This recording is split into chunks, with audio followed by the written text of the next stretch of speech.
While she was in high school in Dayton, Ohio, Raquel Bain became known as a bit of a thrill seeker, primarily because she would do something called car surfing, which is exactly what it sounds like. She would climb onto the exterior of cars and hold on to the roof while somebody else drove it around. In addition to seeking out these physical thrills, Raquel was also drawn to psychological ones, like going to places that were supposedly haunted and seeing if she could spook herself. Following high school, Raquel kind of calmed down and became less of the wild teenager she was known for being, and instead she really focused on building a life and a career for herself.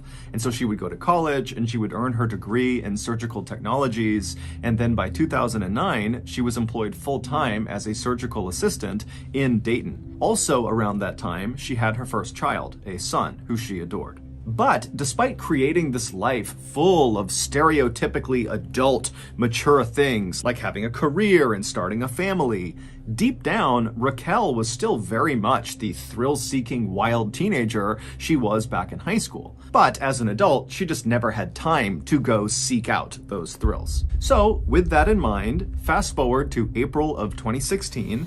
By this point, Raquel is 26 years old, and that month, a very rare weekend popped up where Raquel did not have to work and she didn't have any childcare responsibilities. And so, wanting to take advantage of this free time, Raquel asked her boyfriend, 41-year-old David Nee, if he would join her on a road trip that weekend to Louisville, Kentucky, where Raquel wanted to check out the infamously scary Waverly Hills Sanatorium.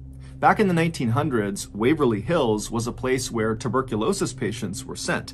Tuberculosis, or TB for short, is an infection of the lungs and it can be deadly. Today, there's a cure for it, but back in the early 1900s, there wasn't.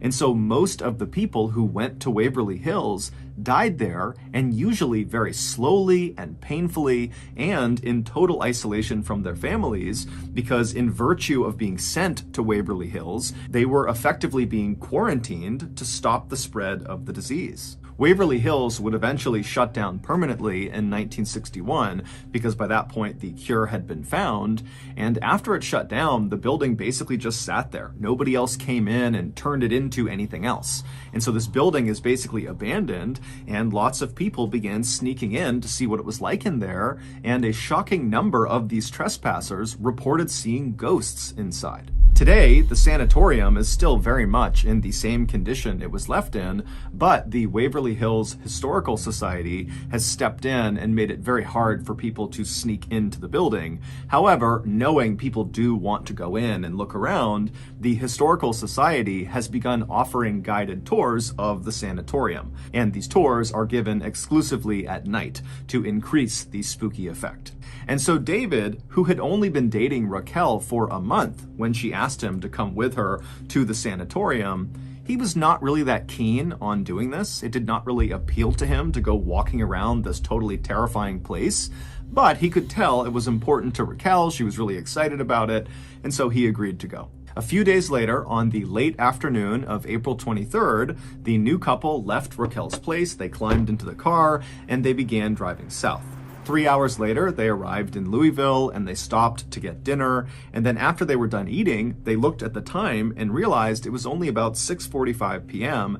and the tour they had scheduled at the sanatorium was not until 10 p.m. So they had a few hours to kill. And before David could suggest anything, Raquel already had the perfect idea of how they should kill this time. She told David that earlier that day, she had learned about a spot just outside of Louisville that might actually be more terrifying than the sanatorium they had come all this way to see. And so Raquel wanted to spend these few hours checking out this new spooky spot. This spooky spot was a rickety old, narrow, abandoned-looking bridge called the Pope Lick Trestle. It's located just east of downtown Louisville in this heavily wooded area. The bridge is about 800 feet long, and at its highest point, right in the middle of the bridge, it's about 90 to 100 feet off the ground.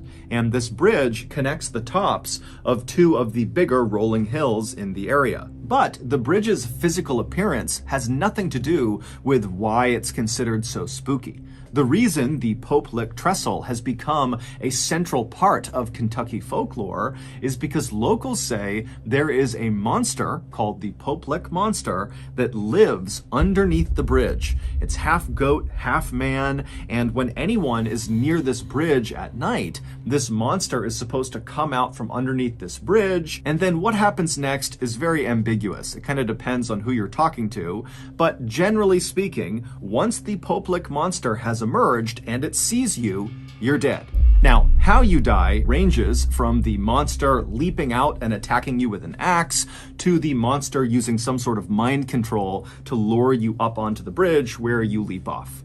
David, after hearing this suggestion, was again not really that keen to go do this really terrifying sounding thing, but seeing the excitement in his girlfriend's face, he agreed to go. And so the two left the restaurant, they climbed back in the car, and they drove for about 15 or 20 minutes to the Poplik Trestle Bridge.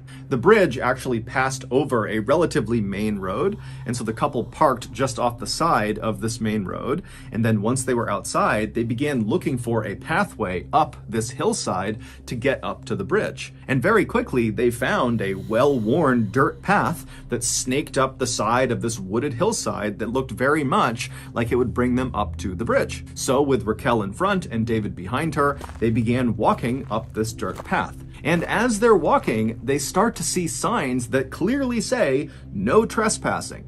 But they ignore them because they're looking at this path thinking, okay, lots of people clearly come up here, so we've got to be okay. And so they keep on walking up this path, and they're getting closer and closer to the top of this hill where they think it's going to connect with this bridge. And right as they're getting close, they see there's this huge chain link fence, this 8-foot tall chain link fence with barbed wire across the top that extends in either direction out of view. And so the couple walks up to this fence, and there are more signs that say no trespassing, private property, and there are additional warning signs saying that what is on the other side of this fence is also just plain dangerous, so turn around and leave. Higher.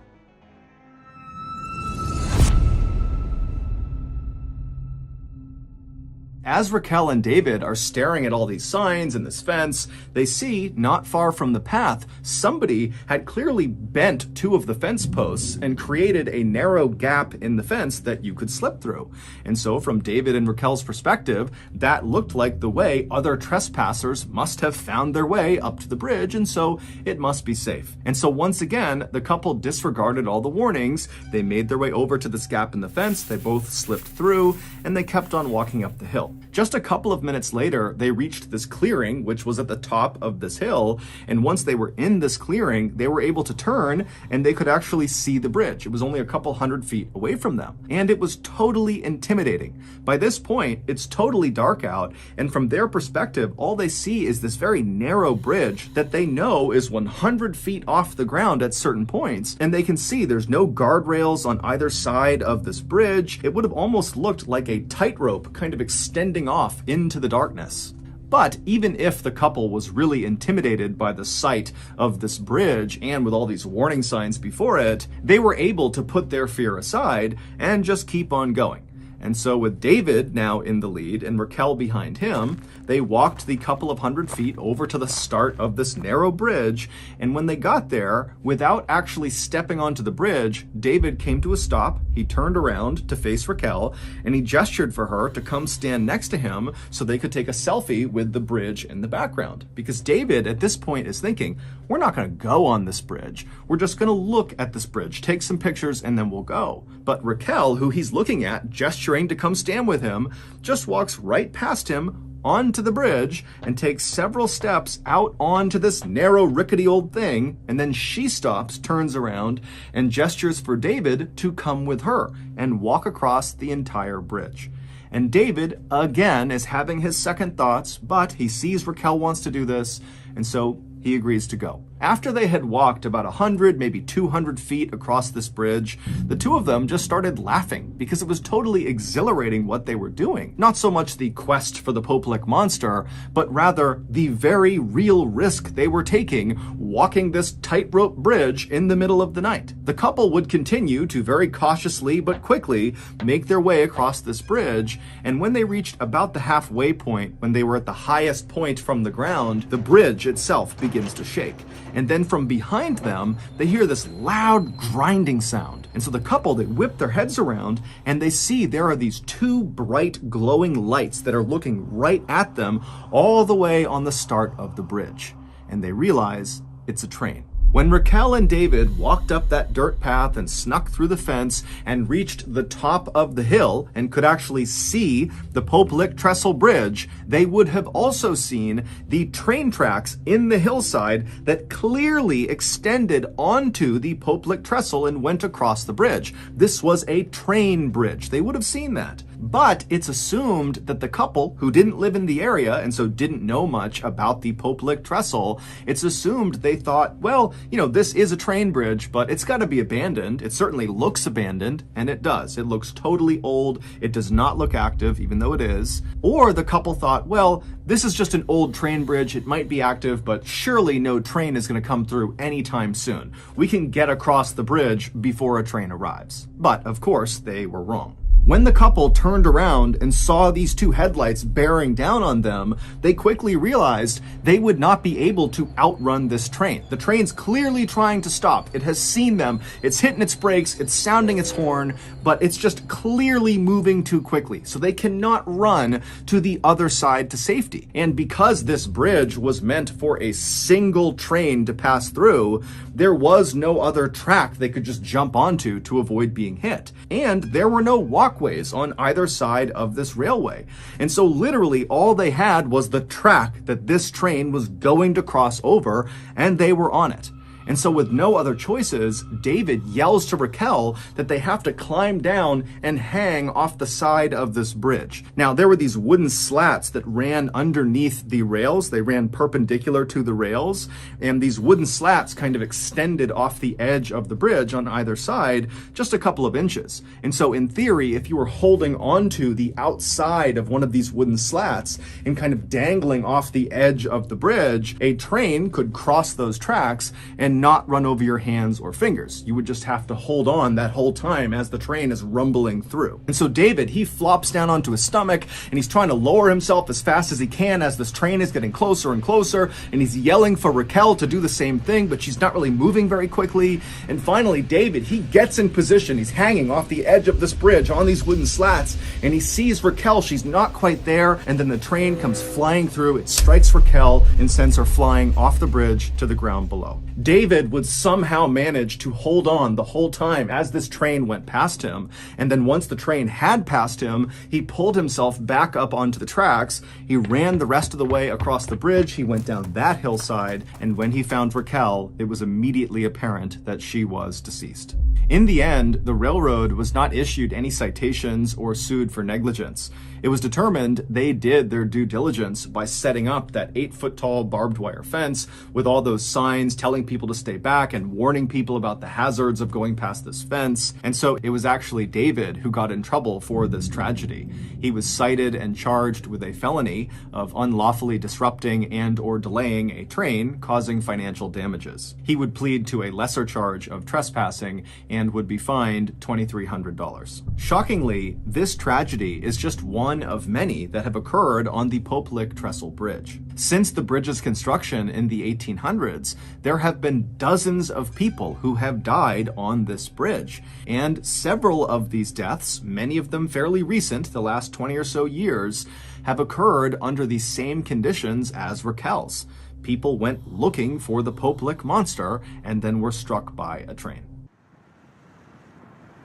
Kendall Mott kept his eyes locked on the road as he drove towards the home of his father, 58-year-old George Mott. It was 6 p.m. on March 26, 1986, and the sun was hanging low in the sky over Crown Point, which is a small country town in upstate New York. A few hours earlier, 32-year-old Kendall had received a phone call from his sister Kimberly. She had called their dad multiple times over the course of that day, but all she kept getting was his answering machine, so Kimberly was worried. Part of that worry came from the fact that their dad lived alone since he had divorced their mom a few years back. On top of that, his health was declining. George was an ex-smoker, and now he had some serious issues with his lungs. He used an oxygen mask, and he'd just recovered from a bout of pneumonia that had sent him to the hospital for a few days. Kimberly was afraid their dad might have fallen or passed out, or maybe even something worse. She knew it would be somewhat convenient for Kendall to stop by their dad's place on his way home from work, so she called him and begged him to go by and make sure their dad was okay. And of course, Kendall had said yes. But as Kendall drove through the woods down a lonely 2-lane road, he really wasn't too worried. He had visited with their dad at his house 2 days earlier. George was taking his medications and was in good spirits considering all the issues he'd been dealing with. Kendall was sure there was a reasonable explanation for why George wasn't answering his phone. Maybe George's friends picked him up and took him to a local diner called the Wagon Wheel, where Kendall knew they liked to hang out. If that was the case, then Kendall knew he wouldn't be gone for very long, and so Kendall planned to just wait inside the house until his dad came home, and then once he was back and he knew he was okay, Kendall would call Kimberly and everything would be fine. And regardless of if there was a problem or not with his dad, Kendall was happy to pop by because he was close with his dad. His dad used to be a firefighter, and he was very devoted to his profession. He spent long hours at the station away from the family, but since his retirement a few years ago, he was much more present in the lives of Kendall, Kimberly, and their children. And that really made Kendall happy. A few minutes later, Kendall pulled off the main road and began making his way down a long driveway that wound between tall maple trees. George lived in a tiny one-bedroom house in a sparsely populated area about 4 miles west of town. It was very peaceful and quiet and green out there. The nearest neighbor lived about a half-mile away. At the end of the driveway, Kendall parked his car a few feet away from his dad's house. He hopped out and then walked up to the front door. But as he got closer, he noticed that the windows near the front door looked a little bit different. They had a dark tint to them, kind of like the windows on a limousine. Kendall thought that was very strange, and he figured he would investigate once he got inside. And so Kendall got up to the front door and he knocked, but his dad didn't come to the door. And so Kendall reached down and tried the doorknob, and right away he felt two things. One, he felt the doorknob was already unlocked, and two, most importantly, he noticed the doorknob was hot to the touch. And immediately, a bolt of fear shot through Kendall, because a hot doorknob could mean there was a fire raging inside the house. And so Kendall immediately whipped open the door and looked inside, but there was no fire. In fact, the house was totally quiet and nearly pitch black. Kendall instinctively reached over and flipped the light switch, but the lights didn't turn on in the house. Even worse, there was this thick, dark haze hanging in the air that was impossible to see through. It smelled a little like smoke, but it also had this strange, sweet odor to it that made it much more unsettling. Everything Kendall was experiencing just felt totally dangerous. Whatever was going on here, Kendall knew it had to be bad, especially given the fact that his dad had lung issues. Breathing in whatever was in the air could not be good for him. So Kendall stepped into the front living room and yelled out for his dad, but there was no reply. Kendall felt his way through the furniture in the living room towards the back of the house to the bedroom where his dad slept, but when he got there, again, he just couldn't see anything. Kendall was really starting to panic now. He was desperate to get his hands on a flashlight, but he didn't have one, and he didn't have one in his car, and so Kendall turned, sprinted outside, got into his car, and sped over to the house next door to see if the neighbor had a flashlight. Luckily, the neighbor was home, and they did have a flashlight, and so after explaining what was going on, the two of them raced back over to George's house with this flashlight. But when Kendall arrived back at his dad's front door, he stopped. He was holding out hope that his dad was not home, and that he was safe, and that whatever was going on inside of his house had nothing to do with his dad. But Kendall also realized that now that they had this flashlight, when the neighbor went in there and shined it around, he might reveal something totally horrible to Kendall. And suddenly Kendall, standing there right in front of the door, he just felt like he couldn't handle that. He couldn't go in and see whatever happened to his dad. So Kendall stayed outside as the neighbor clicked on his flashlight, pulled the collar of his t-shirt up over his nose and mouth, and stepped into the house. The next few minutes were agonizing for Kendall as he waited to hear what was hidden beneath the black haze inside his father's home. Finally, the neighbor emerged from the house, and from the grim expression on the man's face, Kendall could tell something horrible had happened.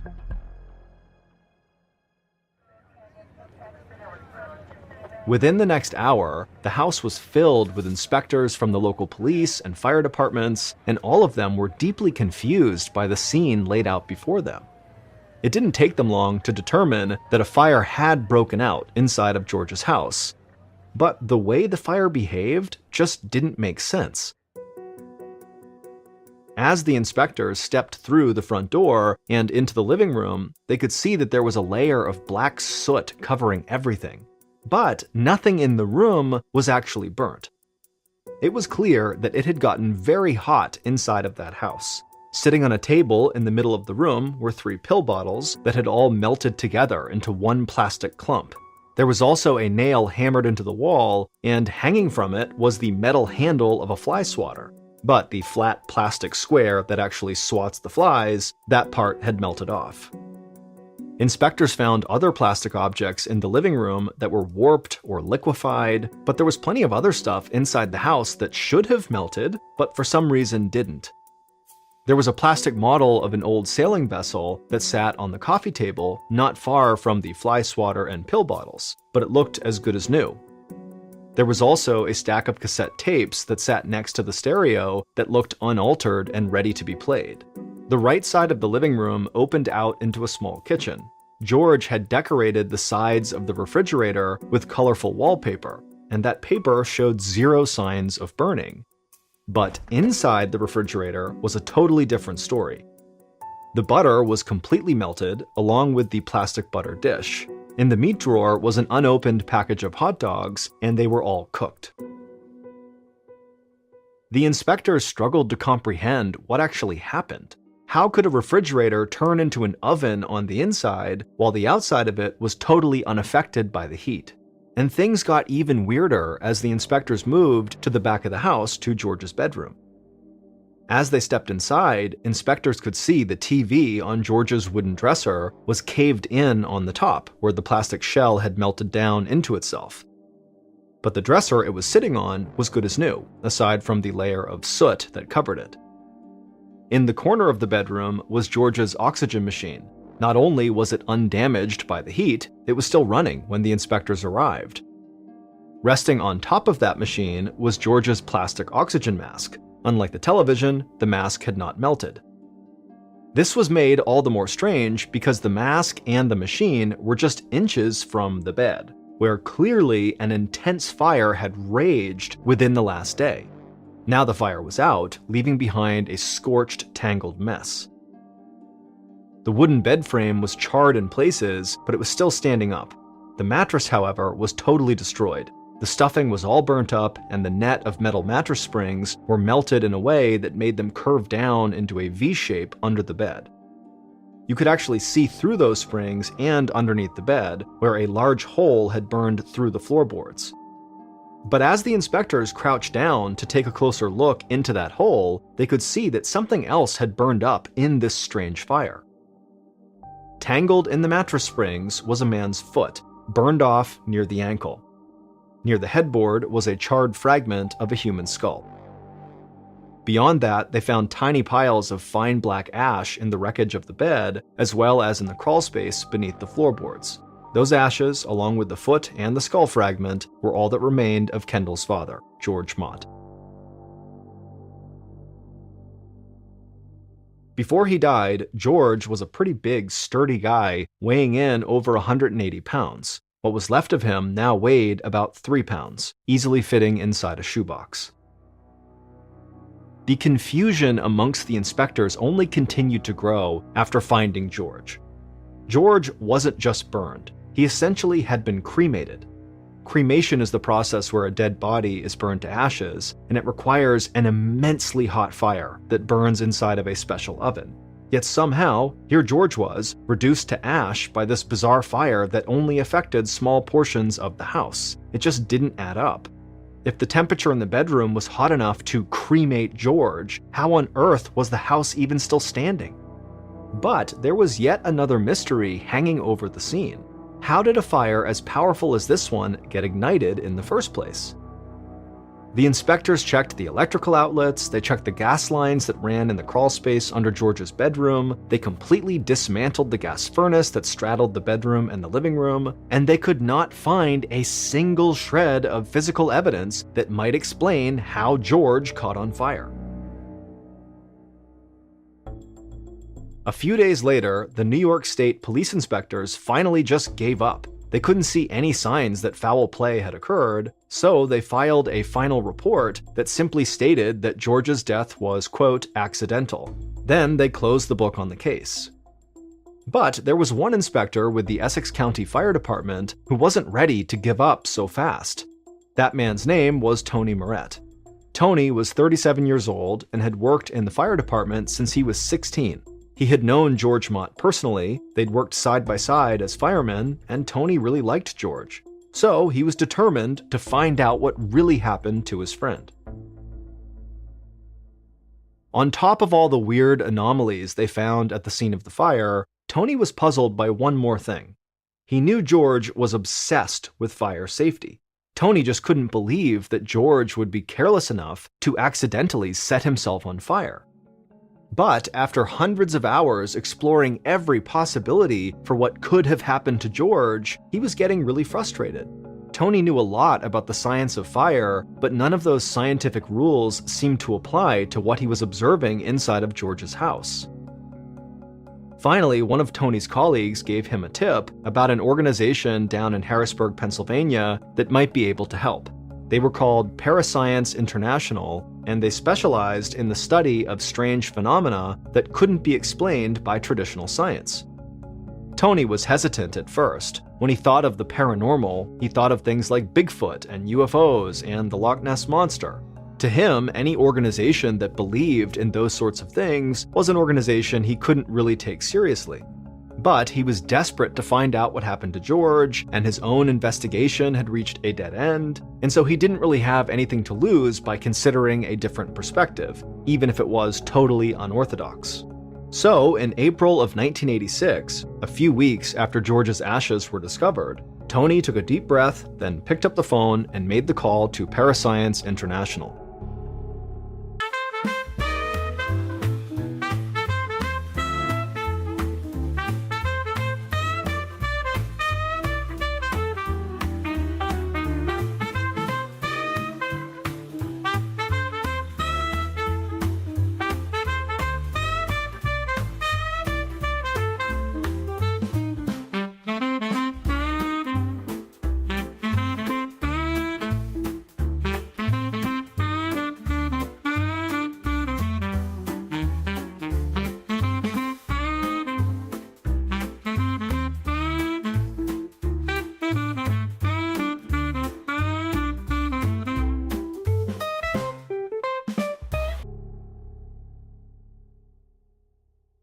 When the phone rang 400 miles away in Harrisburg, it was answered by a man named Larry Arnold. Larry was a 37-year-old school bus driver during the day, but in his off time, he devoted many hours to this group of parascience experts. For the last 10 years, Larry had worked with them to investigate many strange and unusual events. But Larry's greatest passion was studying fire phenomena that defied explanation. So when Tony told Larry what he needed help with, Larry was immediately interested. Larry listened intently as Tony flooded him with details about the strange case of George Mott. The body reduced to fine ash, the lack of damage to things near the body, the inexplicable pattern of melting and burning throughout the house. The more Larry heard, the more intrigued he became. And so by the end of this call, Larry said he'd be happy to drive up to Crown Point, examine George's house, and see if he could make any sense of it. And a few weeks later, that's just what Larry did. When he arrived in Crown Point, he met with Tony at George's home. It had been over a month since the fire. But George's family was still in shock and were totally undecided about what to do with the house, so the inside really wasn't all that different from the way the inspectors first found it. As soon as he stepped through the door and into the living room, Larry noticed that the shelves and the tabletops all had a strange glaze on them. It wasn't just soot or ash that you could brush away with your hand. It was almost like baked on, like melted caramel. Right away, a picture began to form in Larry's mind of what could have happened the day George caught on fire. And so Larry headed straight to the back of the house and into George's bedroom. George's remains had been removed, but Larry could still see the area that had burned and how it hadn't spread beyond the bed and the hole in the floorboards. Larry, like every other inspector who had been inside of George's home, couldn't find anything nearby that could have possibly ignited the blaze, but to Larry Arnold, that actually wasn't the least bit surprising. Tony and the other investigators had never seen anything as confounding as this case, but Larry had. It was extremely rare, but in his research for Parascience International, Larry had uncovered about 200 recorded cases that were similar to George Mott's. For example, in the year 1725, a Parisian innkeeper found his wife had burned down to a pile of ashes in the middle of their kitchen floor. Nothing around her was damaged from this fire, not even the wooden cooking utensils that laid close to her charred remains. In 1951, a landlady visited one of the tenants of her apartment building in St. Petersburg, Florida. When she grabbed the doorknob, she found it hot to the touch, and when she opened the door, she found the tenant's body had been incinerated into ashes, except for her skull and one of her feet. Inches away from the body was a pile of newspapers that showed no signs of burning. Another example, in 1970, an 89-year-old widow was found burnt down into a pile of ashes in her home in Dublin, Ireland. The only recognizable remains were her 2 feet, which were burnt off near the ankles. She had a vase with plastic flowers sitting on a table in the center of the room. The flowers had melted into a puddle, but everything else in the room appeared to be more or less untouched. In nearly all of these similar cases, Larry noted the same common threads. There was often a strange, sweet smell reported, and a weird, ashy glaze that seemed to coat everything. There was very little damage to the space surrounding the burned remains, and there was no clear indication of what could have possibly ignited the blaze in the first place. For hundreds of years, scientists and scholars had been developing theories behind how these strange fire events could happen, and the only feasible explanation they could come up with was that these intense fires were actually ignited from inside the bodies of the victims.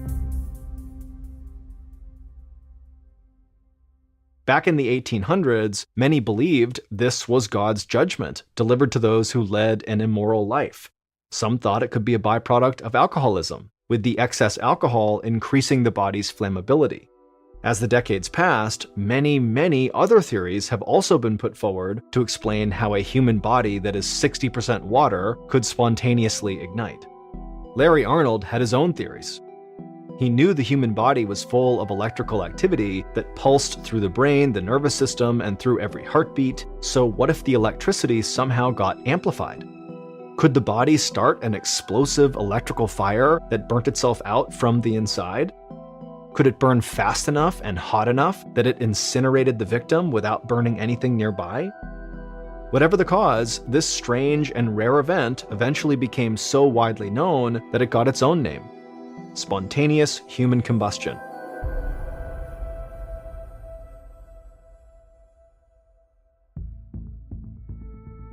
When Tony heard Larry's theory, he thought it sounded crazy, but he also thought it made more sense than any other explanation he'd heard for what happened to George. By the time Tony officially finished his own investigation into the death of George Mott, he concluded that the cause was spontaneous human combustion. But despite Tony's support of this theory, the official reports by police never changed for George Mott. His death is still listed as accidental, with no mention of spontaneous human combustion. While there are many believers in the theory, the vast majority of scientists dismiss spontaneous human combustion as pseudoscience that is unsupported by physical evidence. and the physical evidence in this case is still contradictory and confusing. But despite not fully understanding what happened, for instance, why the outside of George's refrigerator was untouched while the hot dogs inside were cooked through, Larry felt confident in his conclusion that George Mott was indeed a victim of spontaneous human combustion. According to the wishes of George's family, his ashes were sent to a crematorium, along with his foot and what was left of his skull. Then, after that second burning, George Mott was scattered at sea and finally laid to rest.